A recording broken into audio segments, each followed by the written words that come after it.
Jeri Kramer, welcome to Unbroken. Thank you. I'm glad to be here. Oh, I'm so glad to have you here. Thank So you. let's begin. Tell us a bit about your background and yeah, just how you got interested in the three principles. Sure. Well, so I've been a psychotherapist for, it's always hard to think of this, over 20 years, about 25, I guess, and doing pretty traditional psychotherapy, one-on-one talk therapy, various kinds of modalities, and really kind of enjoyed what I was doing. But looking back now, I know I was kind of burned out. Didn't know it then, but definitely was burning out. So how I ran into the principles, it was so in 2019, actually kind of begins with a little tragedy. I lost my daughter really suddenly. And right after that, COVID happened. So lost my daughter, I kind of shut my practice down. About the time I was kind of gathering my thoughts again, COVID happened. So we shut down again. Mm-hmm. And so I found myself sitting at home, locked down, and we were really locked down. I had my elderly parents with me. We were being really careful, Mm. with nothing to do. And at some point, probably about 6 months in, I realized I was drinking every day. Not a lot, but I'd never done that. But I was drinking every day. So I signed up for a 30-day sober challenge. And I wish I could tell you the woman's name. She wrote a book called This Naked Mind. I can't remember Oh, her name. yes. I know the book. Annie something. Yeah. Annie something. Grace. Annie Grace. That's it. Yes. Yeah. So she wrote that book, and I did a 30-day online challenge with her, because I just really loved how she was looking at kind of a mindfulness approach. And on that challenge, they interviewed Amy Johnson. Mm. And I thought, oh, there is something here. So Mm. I signed up for the Little School of Big Change, all the time going, oh, there's something here, having no idea she was talking about the three principles, right? Because Right. she didn't say it. Yeah. And then she interviewed Bill Pettit, who was a psychiatrist working with the three principles, and things just started lighting up. Like I just knew this was something so much more than I was seeing. And got my hands on as many books as I could. It was COVID. Everything was coming online. I just was able to immerse myself and found myself really revitalized, not only personally, but in my work. Mm-hmm. Um, really excited to go back to work, right? Couldn't wait for things to lift so I could see more people, which is not where I'd been. So, and then personally, things were just shifting and changing and easing, and just a whole new world. And it continues, right? I mean, Yeah. you see, it just keeps rolling for you. Yeah. Yeah. So that's how I ended up looking to the three principles. Yeah. Wow. Yeah. Nice. And Yeah. so when your practice started up again and you began sharing this, what did that look like? Like, Oh my gosh. I remember the day I walked back. The first time I was able to have somebody back in my office, right, as COVID was kind of lifting. And actually, I take that back. It was in my office is attached to my home, and it was in my backyard because we could be outside, right? And it was beautiful here. It was springtime. But I had to walk through my office to sit down with that person, and I had a bookshelf sitting there full of all my years of psychotherapy books. And I remember going, "Oh my gosh, what am I doing?"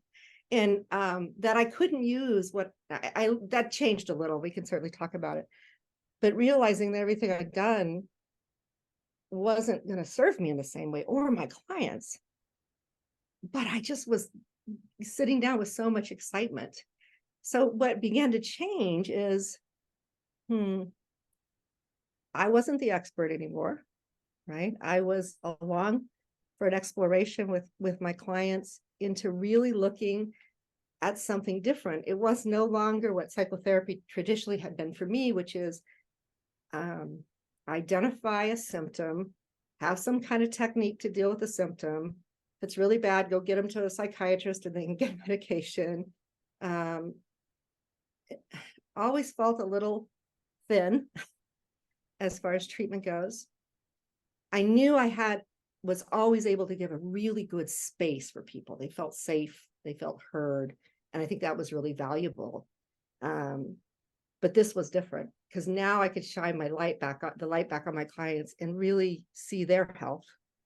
And that was the journey now, is getting them home, right? mm, Giving them something that was theirs. Letting them see something that was theirs. Getting them home, and they could walk out with it. And it was theirs. And it wasn't, you didn't need to come back for a tune-up. You didn't have to have another crisis and come see me. So it was like this revelation of hope, right? Yeah. Yeah. And the feeling in the room changed. There was a lot more laughing, Yeah. a lot less crying, um, a lot more one peer to peer, kind of one, right? It wasn't like, let me tell you what to do, and if you don't do it, you're not doing it right or something, right? Just all that changed. So yeah, Yeah. yeah, Did you have any clients that you'd worked with prior to coming across this understanding that came back and then you introduced them to the principles? yeah. So I did it subtly. Um, I it was kind of interesting because I had this kind of artificial gap in there between the death of my daughter and COVID. So people came back, and I just started kind of subtly shifting. I don't know how subtle it was. I just started shifting what I was doing. Um, and I had a few clients who returned from before and came back. And I had clients that I had seen on and off for years, that in some places, at some points, I had thought, well, the best I can do is just giving them a safe place to land when they need it. Like people with some pretty severe mental illness, what I called mental illness at the time. Mhm. Um, and now I see those people well, right? Mhm. And remarkably so. So Mhm. they trusted me enough to not think I was too kooky. I was I didn't say, oh, here's the 3 principles. I just started living it in connection with them. And I Mhm. just kept saying, here's what I see now. Here's what I see. And that was really important. You can only give what you see, Mhm. right? And that was another kind of changing space in this. When I started this, it was for me. At one point, I got a little lost because I started looking at it as like, how can I use this to help my clients? Which is what you do when you're learning psychotherapy. You learn it so you can teach your clients. Mhm. The thing that became really different is I needed to learn it for me because that's all I could give, Mhm. right? So all I could do, I had to get off that track of, oh, I'm going to tell that to my client, or I'm going to use that metaphor, or I'm going to remember that idea that somebody said. If I didn't let it be here, it can't go there. It's got to come in and live before you can give it away. Yeah. So that's also part of the excitement, right? You learn it. And I sit with a client and I learn and I learn and I learn while I'm talking. Mhm. So yeah, I love it. Can you tell? Oh, yes, I can tell. That's so great. Yeah. Wow. Yeah. Yeah. And you mentioned burnout too early on, that you were feeling a Uh-huh. little burned out. I was. And so I'm assuming that changed. Absolutely. I will steal a description I heard somebody else use. And it was Angus. I know you know Angus Ross. Mhm. And I remember him talking to us, excuse me, just a sec, little allergies here, um, saying at one point in his life, and I'm going to steal his story because it fit me perfectly, my Okay. wrong for me. He remembered thinking, looking around, like, what am I going to do for the rest of my life? I guess I'll do this till I can retire. And that's how it felt to me. I thought, well, I guess I could show up, punch the clock. I'm good enough. I could do this. And I didn't think I would be of poor service to my clients, but I wasn't going to be alive, right? Mm. I was like, okay, how many years, right, Mm. until I can quit? I can't imagine stopping now. I mean, I will. I Wow. mean, someday I'll get, too old or tired. You're Yeah. right. Yeah. Yeah. Yeah. Wow, that's so great. And it's so Yeah. funny you say that about stopping. I mean, Mavis Karn, is in her 80s now. Yes. George Pransky too. I think people keep talking about slowing down, but and then just don't do it. And they're so filled with the joy of life and love and just the creative energy that's, flowing through all of us, that they can't seem Right. to walk away, which is so great. Yeah. Right. And to bring that overflow to the work you're doing, you're Hmm. not only great to be doing your work from that space, but people benefit from it, Hmm. right? In a really different way. So, Yeah. Yeah. yeah. And, I mean, it's so interesting that we're talking about burnout, and I interviewed Joe Bailey a few weeks ago, and Yeah. he, I think he may still work with therapists, and in sort of in the preventing burnout space. Uh-huh. And I just loved what you said about it becomes a peer-to-peer relationship, Yeah. and you're simply sharing what you see, and it's the same thing that's available to your clients. I love Mhm. that equal playing field rather Yeah. than you're up here and you're trying to save them. Yeah. Yeah. Well, and when it's like that, when I'm up here trying to tell you what to do, I'm the expert. Let me tell you how to Mhm. fix your life, right? And it fails, it's my fault. Right. So Right. so Yes. you don't leave people room to find what works for them, right? You just kind of, it's my fault. Either it's my fault because I'm a crappy therapist, or their fault because they didn't do it well enough. Either way, it doesn't work, right? Yeah. Um, yeah, yeah. So yeah, that sense of like we're all well, we're all whole. Yeah, sure. Yeah. Yeah, exactly. So, and you mentioned the Little School of Big Change. Were there any other sort of trainings that you took or anything? Oh gosh. So I did big school little change, not as I did that as a student, because she also Right. does training. So I did that as a student. I've done a number of pretty extensive I don't know what you call them, webinars with Bill Pettit, Hmm. um, online seminars, I guess.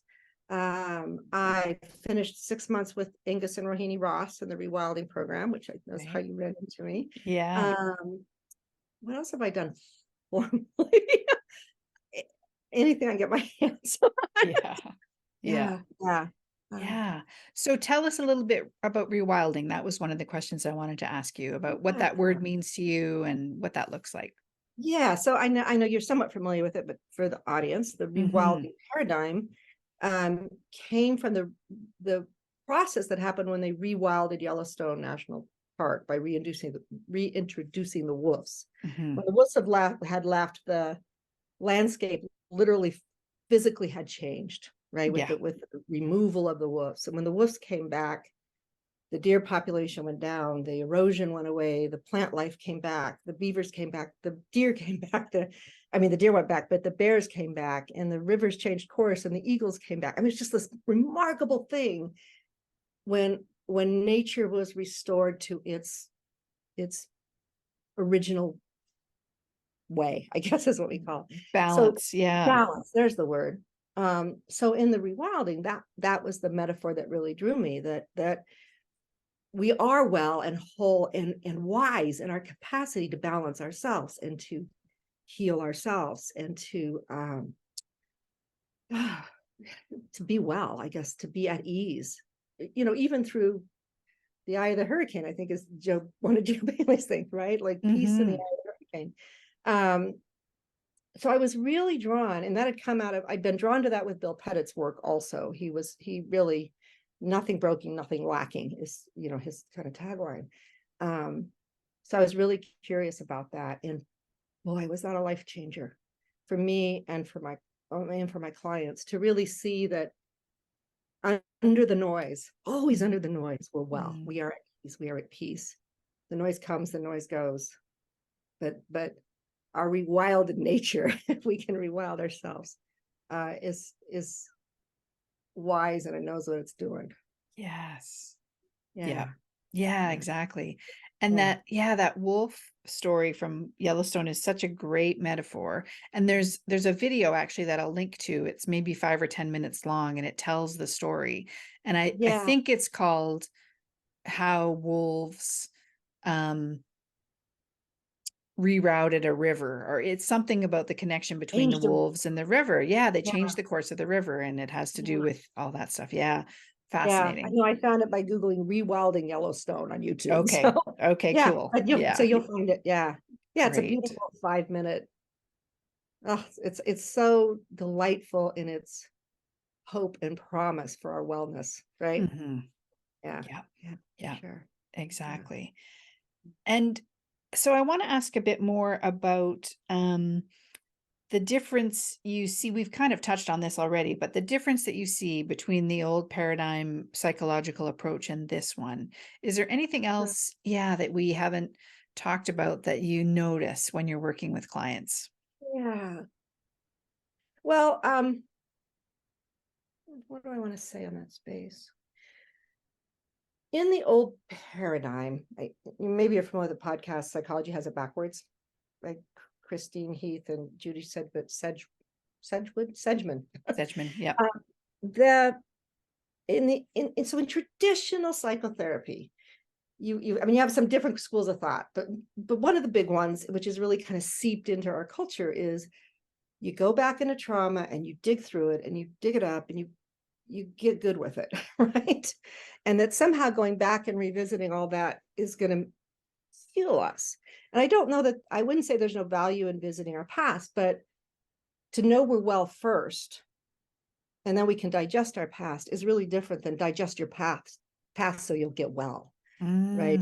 It's like, going into battle wounded versus being well, and then not even battle, that's probably not a good word, but doing something difficult, you want to be whole and well.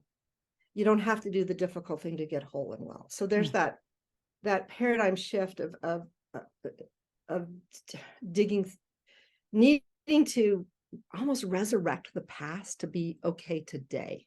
So that's very different for me. I really am very now focused that we may talk about the past, but man, I want us to know we're whole and well before we go walking around back there, right?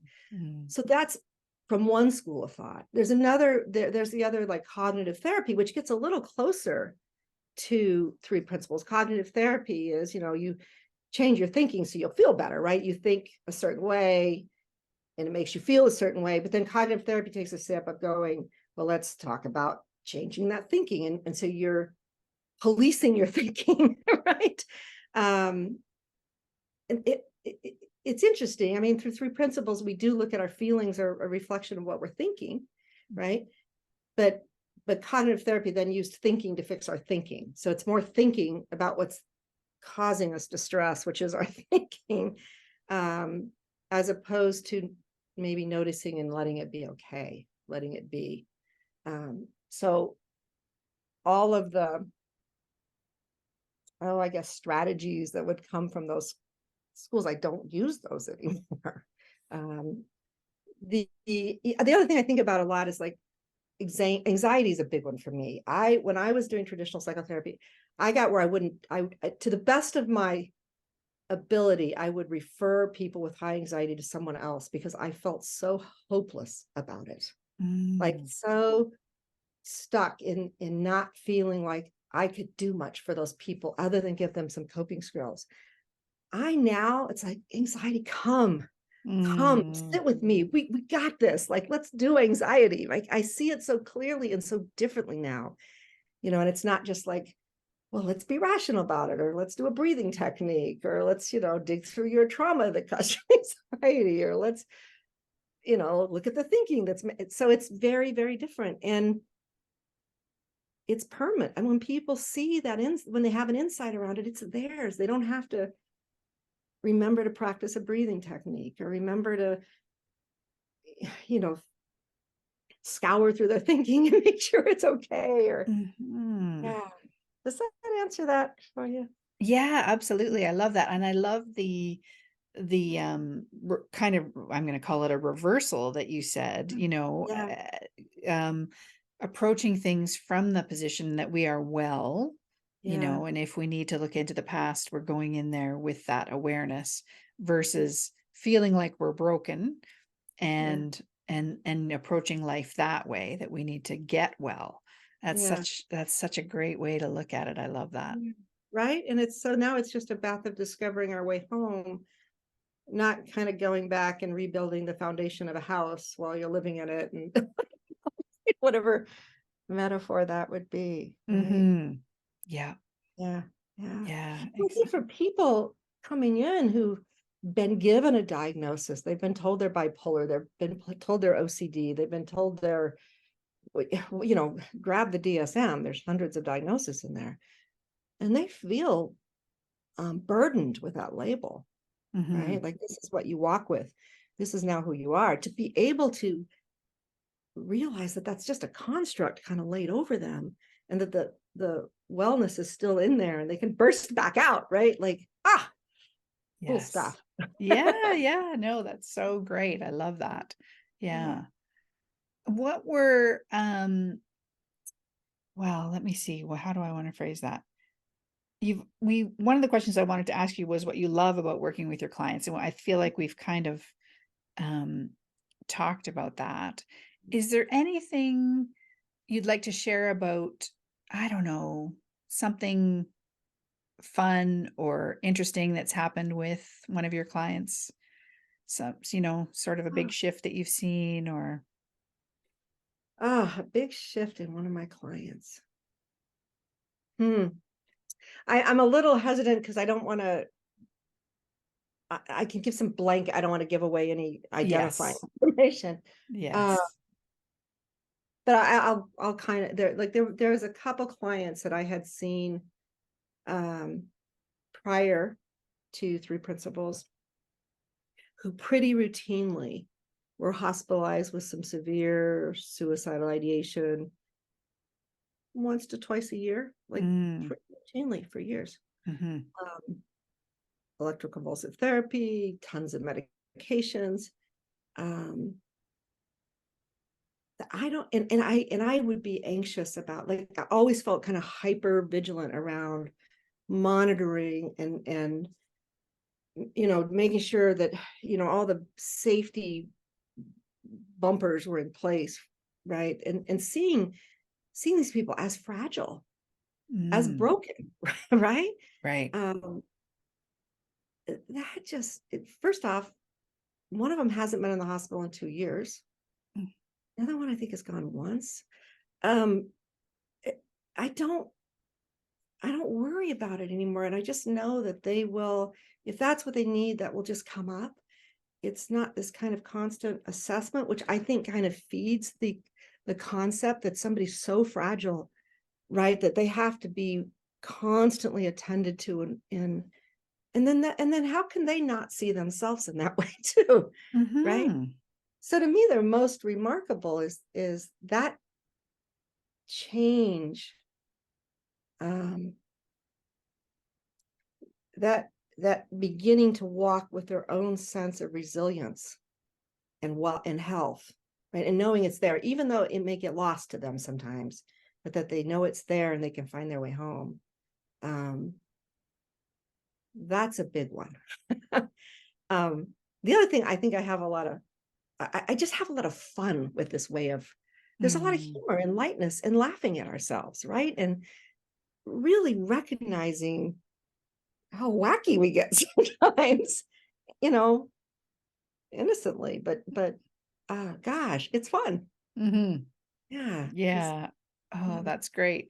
And that, that makes me think of how powerful the story of ourselves is, the story that we carry around with ourselves and about ourselves, and how,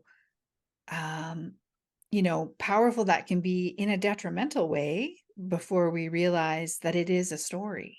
Yes. Yeah. Right. And what a gift to be able to see it's a story of your own creation, and you're free to put it down. Yes. Yeah, exactly. Yeah. And I Yeah. guess that's what happens with the diagnosis, isn't it? That it's like we're assigned this story, and we feel like we can't put it down. We have to carry it around. It's about me, it's kind of like a leech. It's attached. Yeah. And and then realizing, no, there's fluidity there. It's not attached to us. Well, and it doesn't, even if it were something like, I mean, I guess there's some stories that you let's say you lost an arm, right? Like, you would walk with one arm, but I guess you would walk with two arms too, but but you would, you don't have to have a story of yourself as, I'm a one-armed person, right? It's just not, to see us as so much deeper than that. But labels make people feel like they're stuck with them, right? Like, how do I unstick this thing you slapped on my chest or my forehead? Yeah. Right. And I mean, I never liked labels before, but they're even harder to swallow now, right? Mm-hmm. For people to believe that. It just occurred to me, one of the things I've heard Bill Pettit say a number of times is, so one of the things that comes up in psychotherapy is resistance. There's this term of resistance, like the client is resisting. They're not doing what I'm telling them to do. Therefore, they're not getting better. Like, it puts all the burden on the client, right? For not getting better. And he has this thing that he's been saying lately of resistance is the absence of hope. That a client is resisting because they don't really have hope that what you're telling them is going to make any difference. And that's a little bit married to a label, right? You will have this all your life. But what I see in the 3 principles, resistance is not even an issue because their hope springs eternal in that space, right? It's not like you have this label that nobody's ever cured or gotten better for. All you can do is cope with it, find your way to cope. And I don't feel like I can't remember the last time I thought of that idea that a client was being resistant. Like, it wouldn't work in this paradigm at all anyway, but there's so much more hope. Yeah. Wow. Yeah. Yeah. So beautiful. And I know, I mean, I've been in therapy myself a little bit quite a while actually, before I found the principles. For maybe 6 or 7 or 8 years after I left a cult that I was involved in. And, it was helpful to a certain degree. And then I got really interested in self-help. So, then it became reading all the self-help books I could find and all that kind of stuff. And what I walked away with from that was that when things didn't work, I was the problem. Yeah. When somebody's strategy or technique or the way they did it didn't work for me, that meant that I was at fault. Yeah. And I love the way that has changed so much with this, that it's not about taking somebody else's advice. It's about looking toward, as we've said, our own wisdom and Yeah. well-being. Yeah. Yeah. Right. And that is something that's portable with you for life. Like, you're not forever at the mercy of, I need to go back and see a therapist again, or now I have a crisis, I need to see somebody. Like, it's almost like for some people, it was like, okay, I'm done with therapy for now until the next problem. Yeah. Right. Or the next whatever, as if we weren't born to just be, to heal. I think that the physical metaphor of this, I love it a lot, that we trust our bodies for the most part to heal. Like, it's in there. Like, if we just leave a wound alone, don't poke at it and pour salt on it or infect it, in general, for most times it takes care of itself. And I love that parallel to our emotional world, our psychological world, our mental well-being. That why wouldn't we be built to heal, right? Why wouldn't we be built to knit ourselves back together? Because nobody's making it from birth to death without some kind of trauma or awfulness, right? And this idea that always means intervention as opposed to turning in, that just feels really profound to me. That to get people to see that, right? Yeah. The other physical metaphor I really love is how the system is built to give us feedback when we're misusing our thinking, right? Yes. That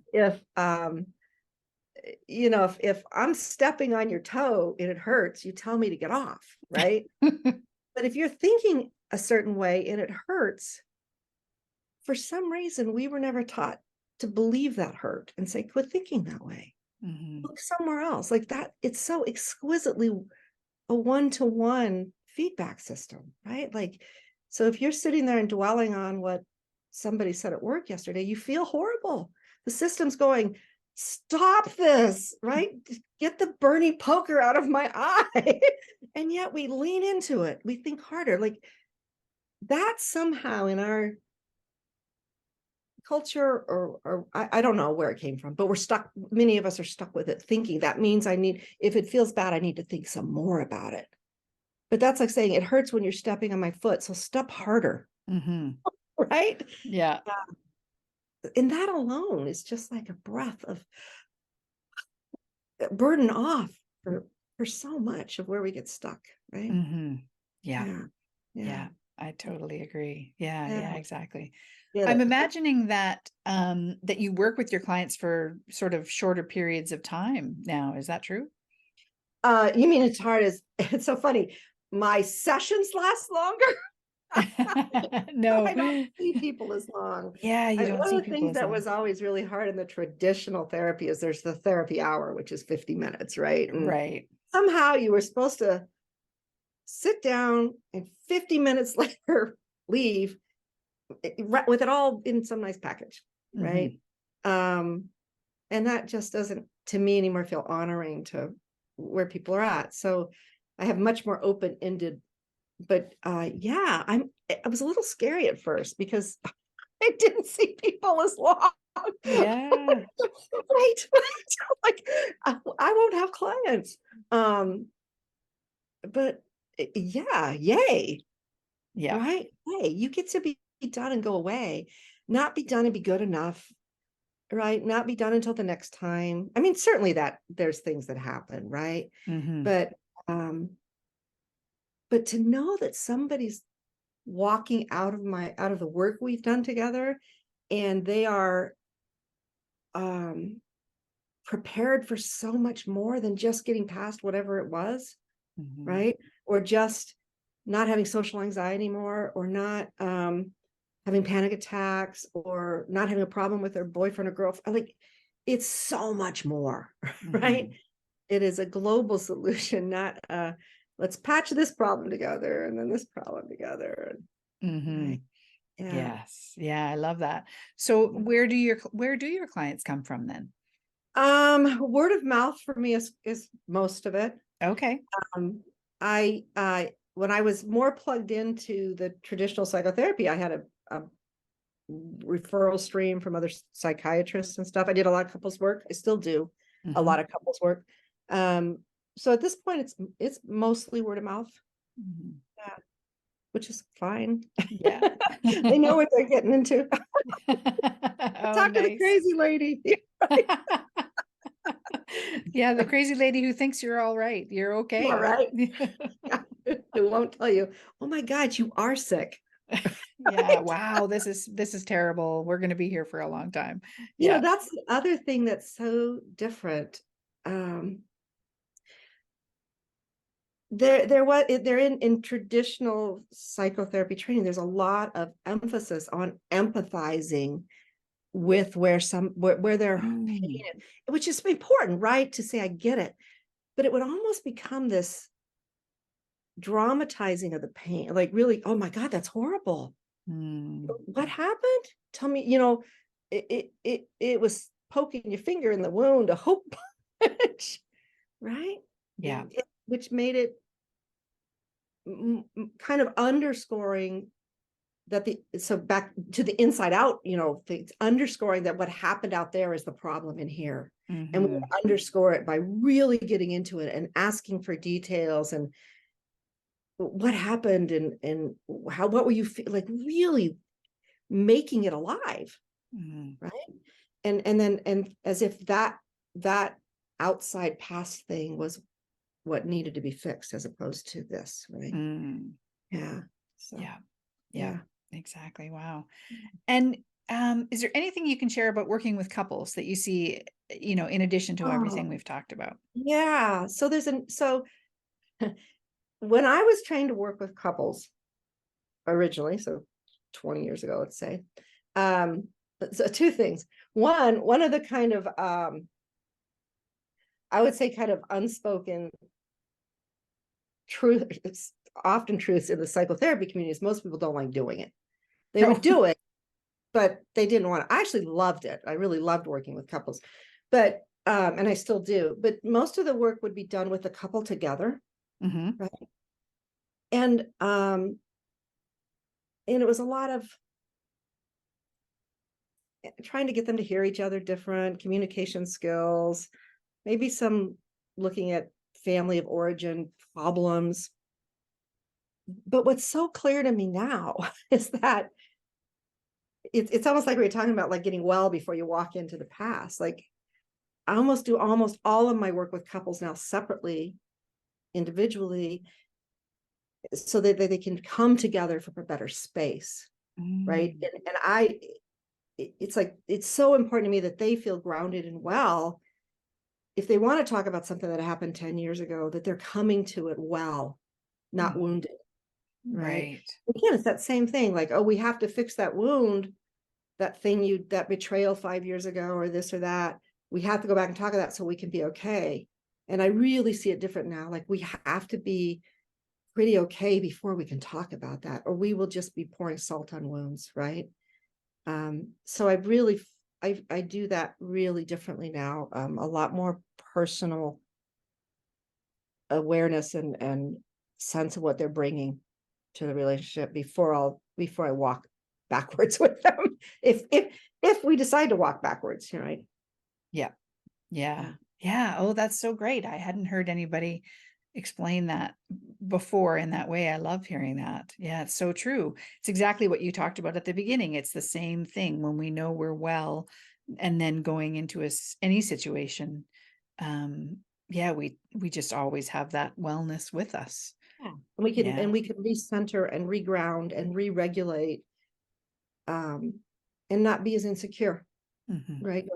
That overwhelming thing of, if we're feeling insecure, we drop several levels of consciousness and we go to battle, right? Yeah. And the insecure places is where we do our damage to our loved ones, right?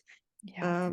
So I want to make really sure if somebody's secure before we go to something that's difficult, right? Mhm. Talking about whatever it was, Mhm.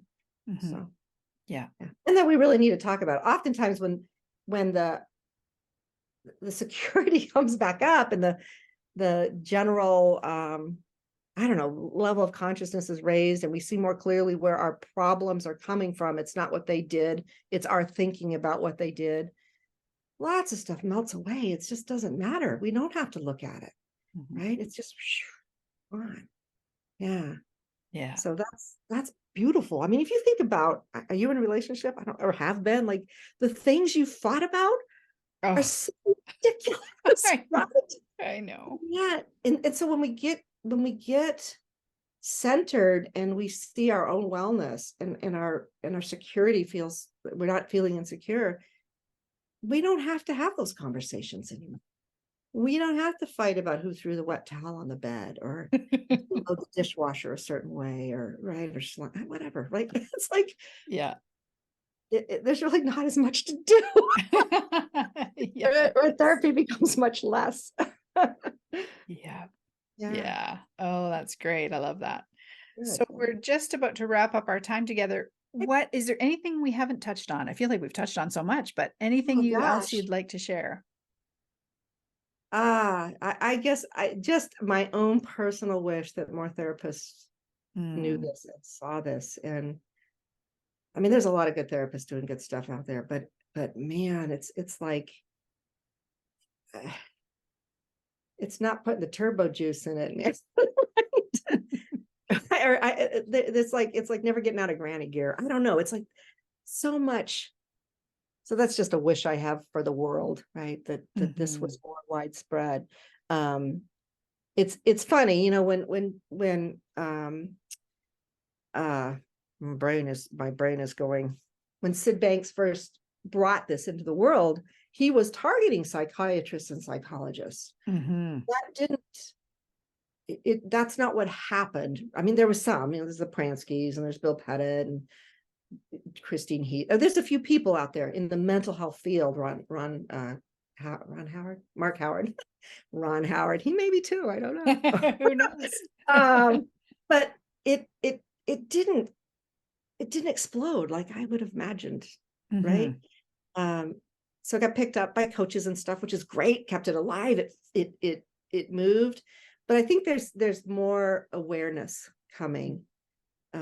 So that's my hope, is that it's funny, almost when I found this, I have to renew my license every 2 years to continue to be a licensed therapist. I was not going to renew. Like I was so like, oh, this is not it. We need to do. But then I realized I need to renew. I need to stay in this. This needs to come to the mental health profession, right? This awareness needs to come here. So if there's any mental health therapists out there, listen up. Listening. Yeah. Yeah. Oh, that's great. Well, just keep our fingers crossed, keep spreading the word. That's one of the reasons I do this podcast. And so we'll hope that it will spread out. Ripples in a pond, so to speak. That's right. We need to throw some boulders in. Yeah, that's right. Yeah. Cannonballs. That's right. Yeah. When you're a kid. Yeah, exactly. Yeah. So why don't you tell us where we can find out more about you and your work? The easiest is my website, which is just jerikramer.com, JeriKramer. I do my personal work in Arizona. I do Zoom work wherever Zoom is near you, right? Yes. Yeah. Okay, perfect. So I will put links in the show notes to that. And it's JeriKramer. Yeah. Got it. Perfect. You got it. Yeah. All right. And Well, we'll find that. sorry. I say we'll get that rewilding link. Yes. Yeah. I'll put a link to that video in as well. It's so fascinating. Yeah, I think so too. Yeah. Well, thank you, Jeri. This has been so lovely. Thank you. I really, really enjoyed it. Me too. All right. Wonderful. Take care. You too. Goodbye. Bye.